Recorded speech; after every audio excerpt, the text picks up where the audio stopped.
Hi, this is Margie. I'm going to be reading the scripture Mark 6:30, verses 6:30 to 34, and then again verses 53 through 56. The apostles gathered around Jesus and told him that they had done and taught. They told him all that they'd done and taught. He said to them, "Come away to a deserted place all by yourselves and rest for a while." For many were coming and going. They had no leisure even to eat. And they went away in the boat to a deserted place by themselves. Now many saw them going and recognized them, and they hurried there on foot from all the towns and arrived ahead of them. As he went ashore, he saw a great crowd, and he had compassion for them, because they were like sheep without a shepherd, and he began to teach them many things. Now verses 653 to 656. When they had crossed over, they came to land at Gennesaret and moored the boat. When they got out of the boat, people at once recognized him and trusted about the whole region and began to bring the sick on mats to wherever they heard he was. And wherever he went into villages or cities or farms, they laid the sick in the marketplace and begged him that they might touch even the fringe of his cloak. And all who touched it were healed. That ends the reading of Mark. Jesus has compassion for them, for all who come rushing to Jesus seeking some kind of healing. Jesus has compassion for them. Wholehearted, Jesus is not annoyed. Jesus does not say, wait. Jesus has compassion for them. He feels with them. He is open to them. He receives them. He engages in healing. Sorry. I've been watching the program on PBS. It's a little bit old now, but very current to me. The program Finding Your Roots. Did you ever watch that? Some of you have.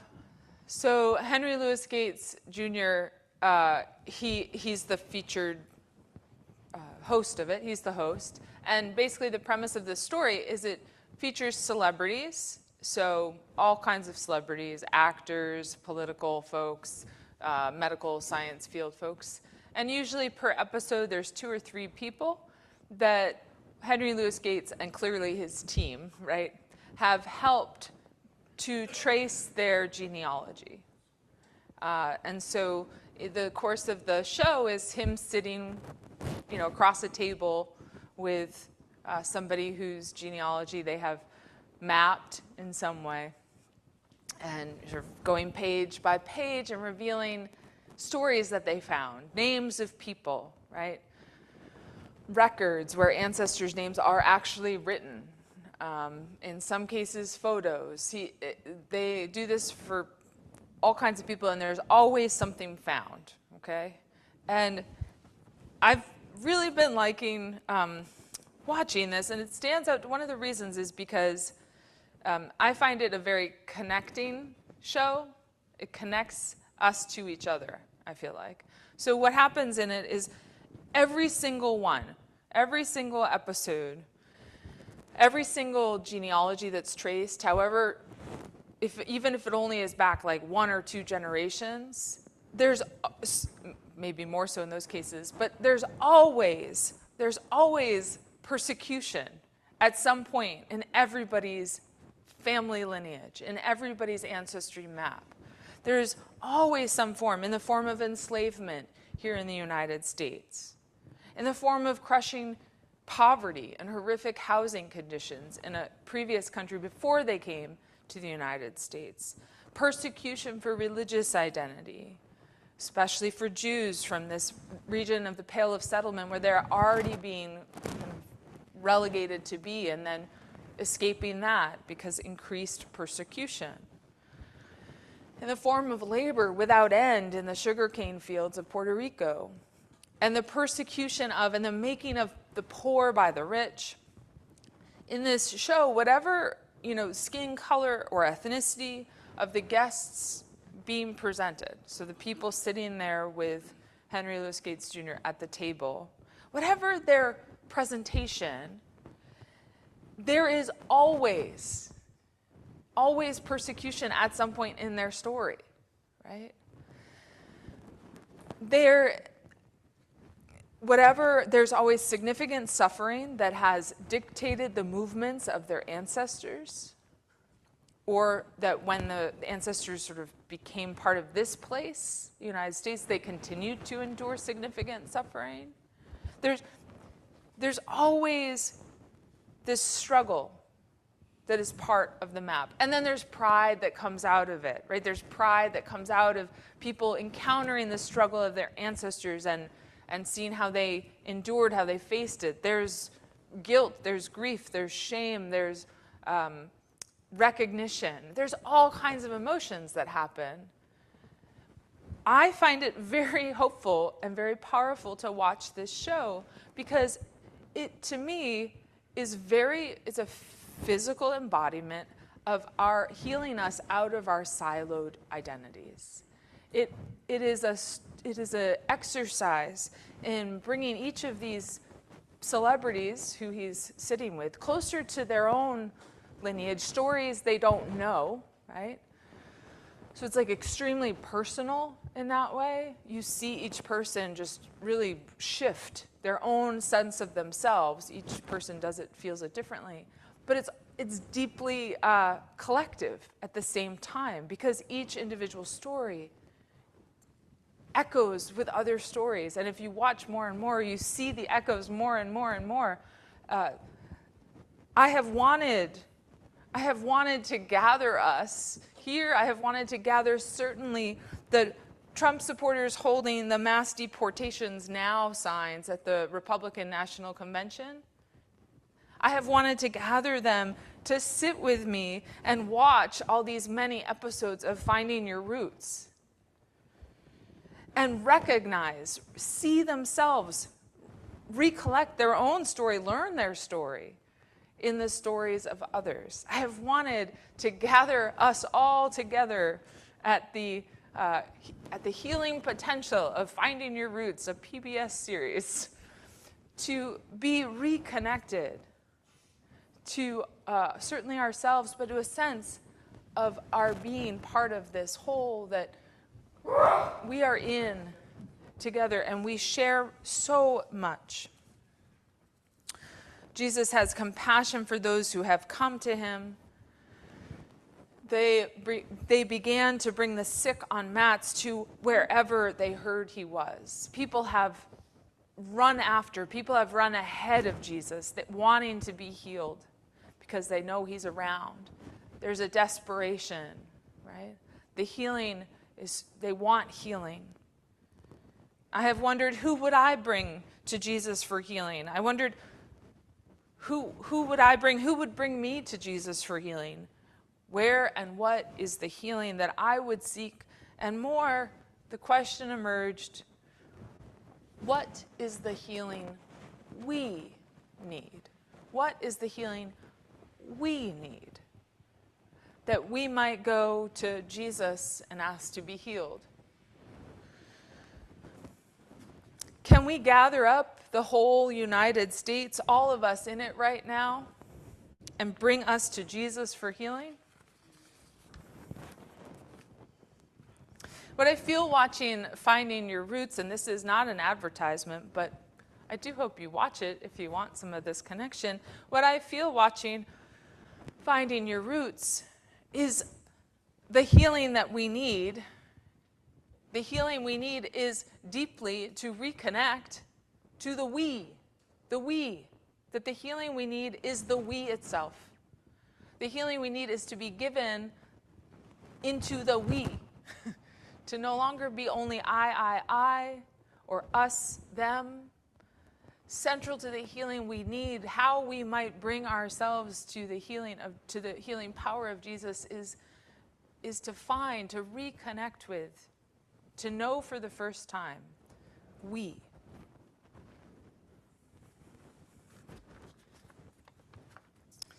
Rabbi Lord, the late Rabbi Lord Jonathan Sacks, was the chief rabbi of the United Kingdom from 1991 to 2013.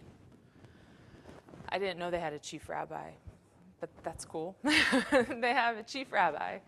And he's written many books, and he's a well-known philosophic and religious teacher. You can Google him, and there's lots of compelling stuff he has out there that's quite relevant to now.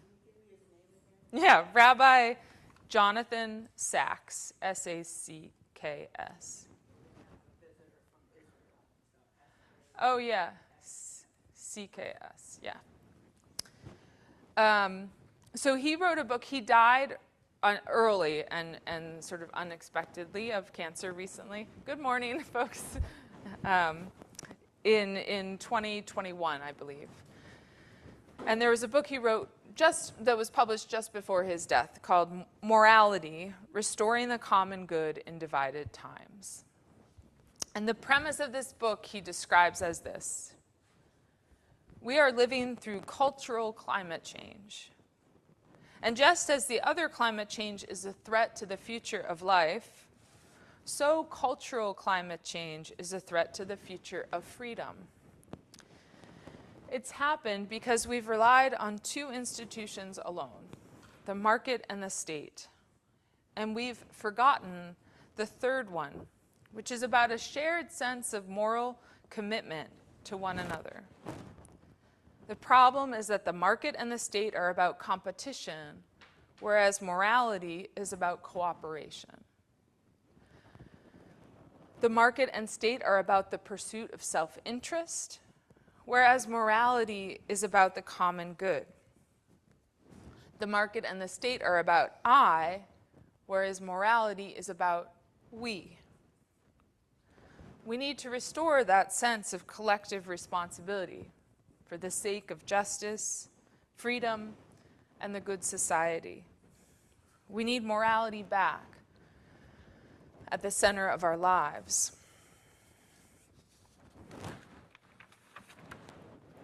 Now, there's a way you can read, and sometimes I read this. Sometimes I have a little bit of a cringe response to the word morality, and especially when I hear a sentence like, we need morality back at the center of our lives, I hear a little bit of like, where are we going? How far back? Who's back? You know? There's a way in which that sense of morality can have a, it can be a negatively nostalgic type term. It can imagine a fantastical place that existed in the past where we were a collective we who truly cared about each other and each other's well-being. I don't think that Rabbi Sacks is trying to be falsely or painfully nostalgic. I think he's just saying there's this other component of how we organize society, which we have the market, we have the state. There's this thing he's calling morality, a sense of the common good, an understanding. I mean, there's lots of ways you could say Ubuntu, that I am because you are because I am, right? That has to be a central pillar of how we do this life together. That this needing morality back at the center of life is really another way of seeing each other. So seeing beyond market categories, so that would be beyond ourselves as consumers and producers and earners, or not those things, right? And it would be even beyond seeing each other as residents, as citizens of specific nations, right? Beyond the national identification, which is often used as an us versus them definition, identification.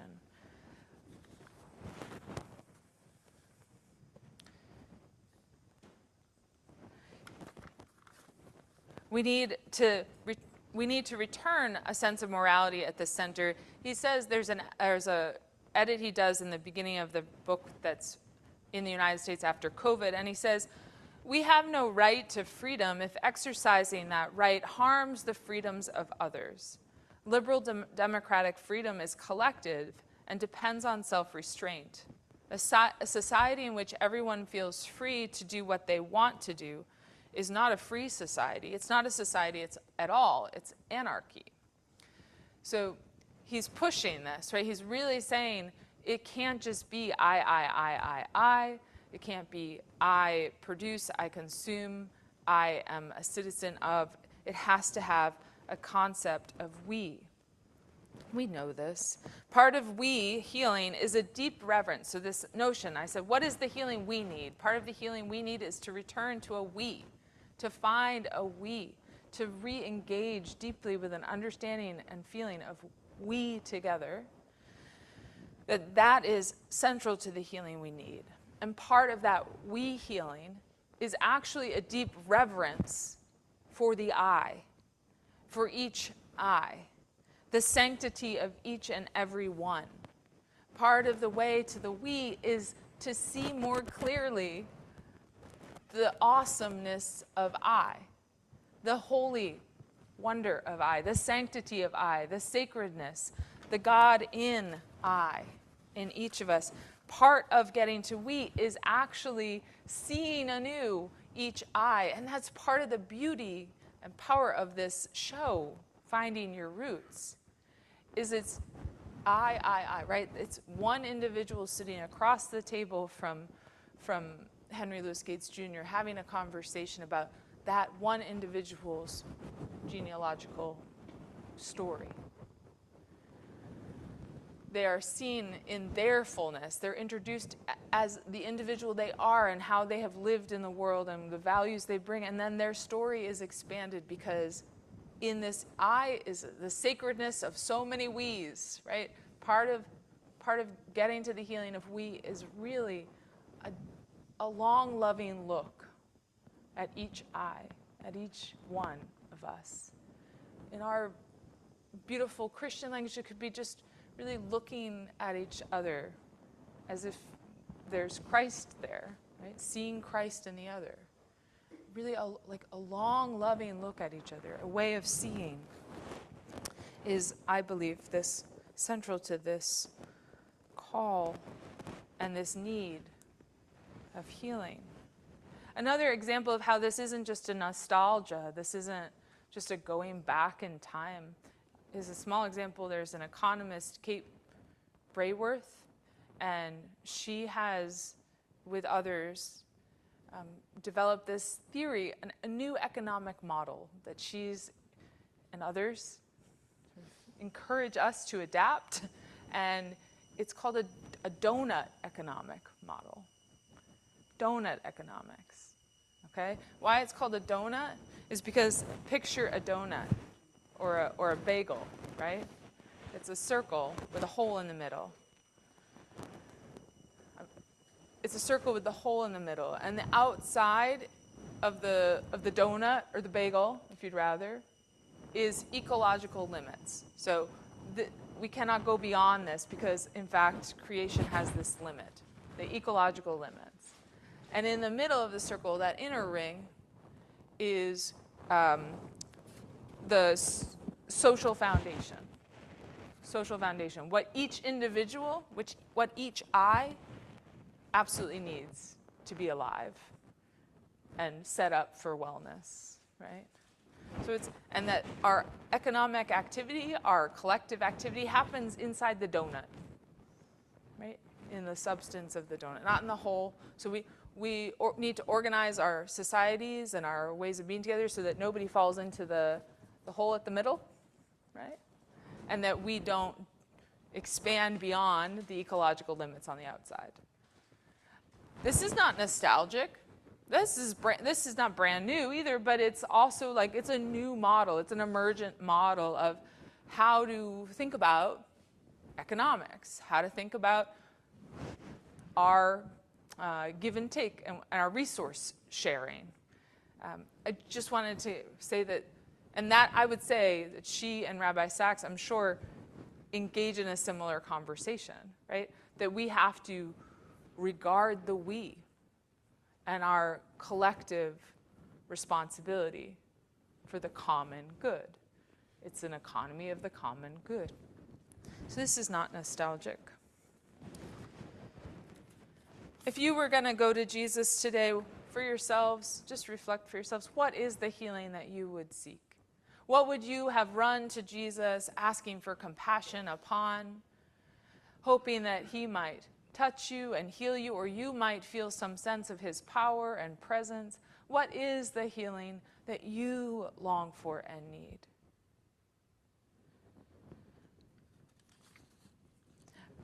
I believe that all of our individual healings, all those things that are so real for us, are also part of this healing that we need together. The sense of being a part of one another. There's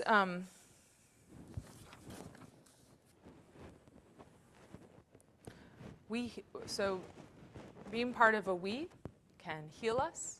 Being a part of a we can give us back to ourselves more. I've been in career coaching for 2 years, essentially, a little less than that. And I reached out to a career coach 2 years ago to do individual coaching with me because I wanted to better understand how I understood myself in ministry now, right? I am different than when I was first called to ministry.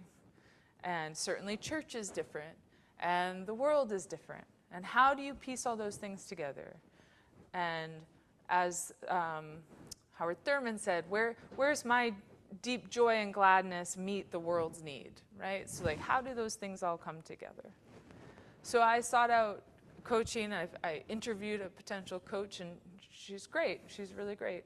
But I was so clear when I set out that I wanted individual, one-on-one coaching. I wanted somebody to work directly with me. I didn't want to be distracted by anybody else's stuff. I wanted the one-on-one help and support. And we talked, and she said, well, yeah, sounds great. Here's what that costs. Here's what that looks like, da-da-da. And I also have this group coaching, group career coaching. And I said, no, I don't want group career coaching. I don't want to be in a room of people telling me what to do or giving their feedback on my life, right? Sometimes I can be vulnerable to other people's inputs in a way that's not helpful to me, right? So I just was very clear I didn't want that.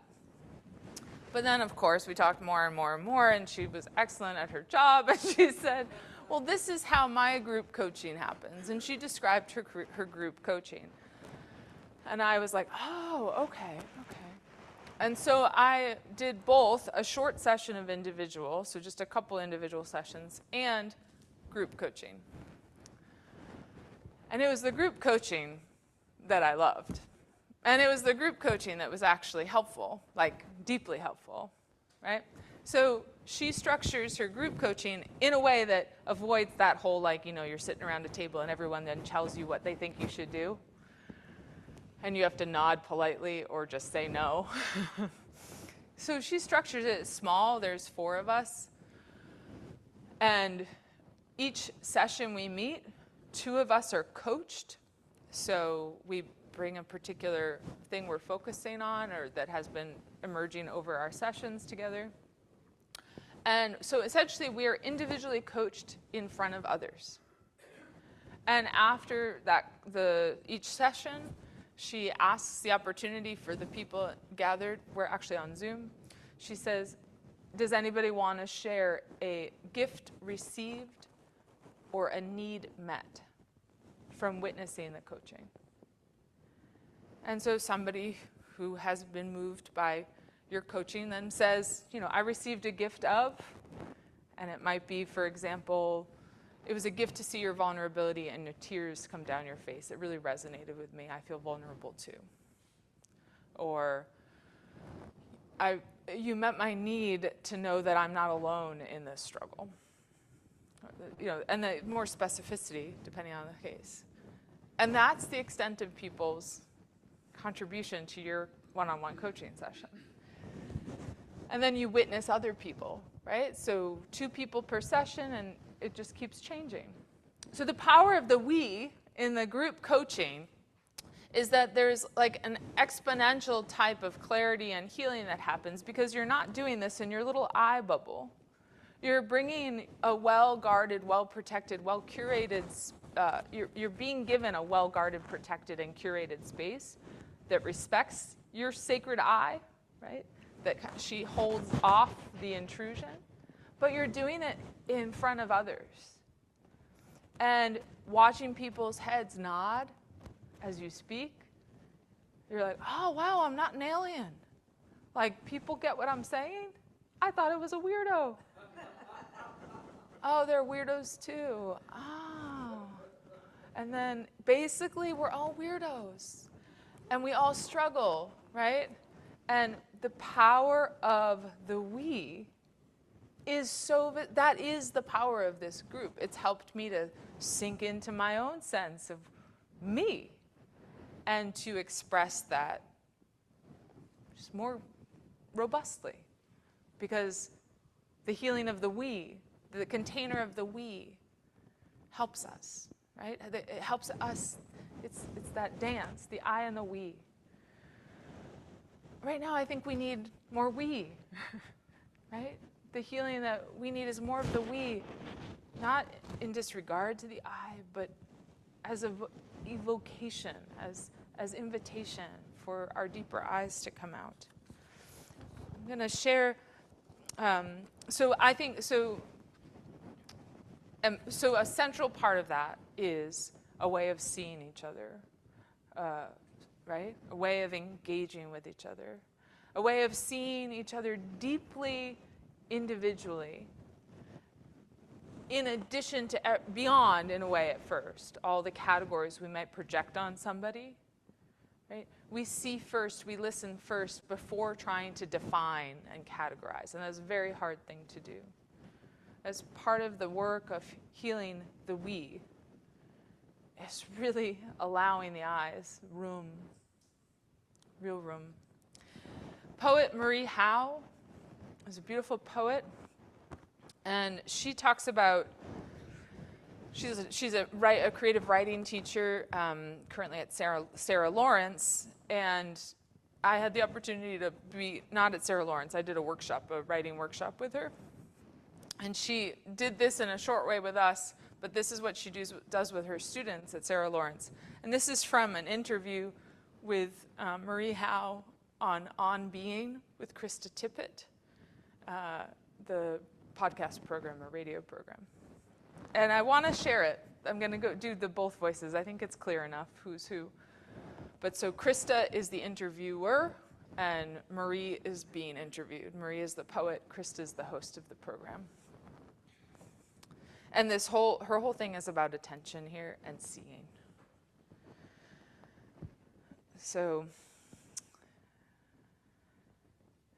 this might be the most difficult task for us in postmodern life. Not to look away from what is actually happening, to put down the iPod and the email and the phone, to look long enough so that we can look through it like a window. Marie says, "It hurts to be present, though. I ask my students every week to write 10 observations of the actual world. It's very hard for them. Really. They really find it hard. What do you mean? What is the assignment? 10 observations of their actual world? Just tell me what you saw this morning, like in 2 lines. I saw a water glass on a brown tablecloth, and the light came through it in 3 places. No metaphor. And to resist metaphor is very difficult, because you have to actually endure the thing itself, which hurts us for some reason. It does. It hurts us. You naming something. We want to say it was like this, it was like that. We want to look away and to be with a glass of water or to be with anything, and then they say, well, there's nothing important enough. And that's the whole thing, it's the point. It's the this, right? right, the this, whatever. And then they say, oh, I saw a lot of people who really want. And Marie House says, no abstractions, no interpretations. But then this amazing thing happens, Krista. The fourth week or so, they come in, clinkety, clack, clack, clack, into the table, and onto the table pours all this stuff. And it is so thrilling. I mean, it is so thrilling. Everybody can feel it. Everyone is like, wow, the slice of apple, and then that gleam of the knife, and the sound of the trash can closing, and the maple tree outside, and the blue jay. I mean, it almost comes clanking into the room, and it's just amazing. Krista says, in some basic level, what they've done is just engage with their senses. Marie, yeah, and they've been present out of their minds and just noticing what's around them, which we don't do. And again, not to compare it to anything. They're not allowed. And that's very hard for them. And then on the 5th or 6th week, I say, okay, use metaphors. And they don't want to. They don't know how. They're like, why would I? Why would I compare that to anything when it's itself? Exactly, good question. So then you think, why the necessity of a metaphor? Why do you have to use a metaphor now? Not just to do it to avoid it, the thing, but to do it to make it more here. And that's interesting. I share this, it's a writing practice, but it's really a life practice. I offer it to you for maybe your practice this week. I have committed myself to doing this, writing 10 observations every day of things without metaphor, without interpretation, without categorization that I am seeing, experiencing. I imagine the healing we need is to be given a profound we. And I think a way we get there is by regarding the sacred immensity of each eye, seeing us all fully as we are, the thing itself. Jesus has compassion for us. Jesus has big, big compassion for us. Go in peace. Amen.